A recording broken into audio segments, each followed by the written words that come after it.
నోరు తెరిస్తే ప్రభుత్వాలు, పాలకులు మేము ఎస్సీల కోసం ఇది చేస్తాం, ఎస్టీల కోసం అది చేస్తాం, వాళ్ళ గౌరవాన్ని పెంచుతాం, వాళ్ళను పారిశ్రామికవేత్తలను చేస్తాం అని చెప్పి వాళ్ళ ఓట్ల కోసం రకరకాలుగా గొప్ప గొప్ప మాటలు మాట్లాడుతూ ఉంటారు. కానీ క్షేత్రస్థాయిలో అవన్నీ పైన మెరుగులు దిద్దే మాటలే. ప్రాక్టికల్గా అటువంటివి ఏవి ఇంప్లిమెంట్ అవ్వడం లేదు అనడానికి చాలా సాక్ష్యాలు కనిపించుకుంటూ వస్తూ ఉన్నాయి. చాలా సంఘటనలు జరిగాయి.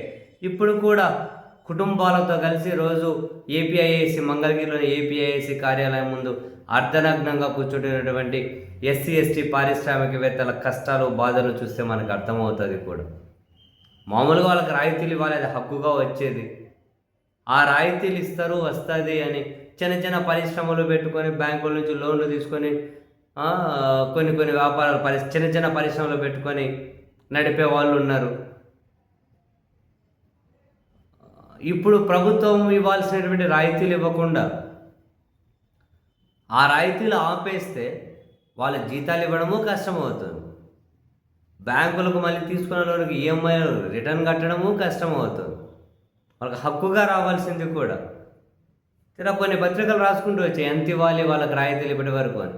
760 కోట్లు రాయితీలు ఇవ్వాలట. అంటే మినిమం 2 లక్షల రూపాయల నుంచి 1 కోటి రూపాయల వరకు రాయితీల రూపంలో చెల్లించాల్సింది ఉందట.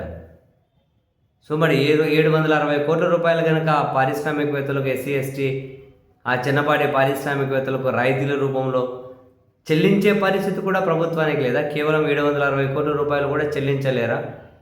చెల్లించలేక వాళ్ళ గౌరవాన్ని కూడా తాకట్టు పెడుతూ అర్ధనగ్నంగా రోడ్డు మీద కూర్చోవలసిన పరిస్థితులు ఎందుకు వచ్చాయి? దాన్ని సార్ట్అవుట్ చేయాల్సిన అవసరం లేదా? పెద్ద పెద్ద పారిశ్రామికవేత్తలకేమో అగ్గవకు భూములు చేస్తారు,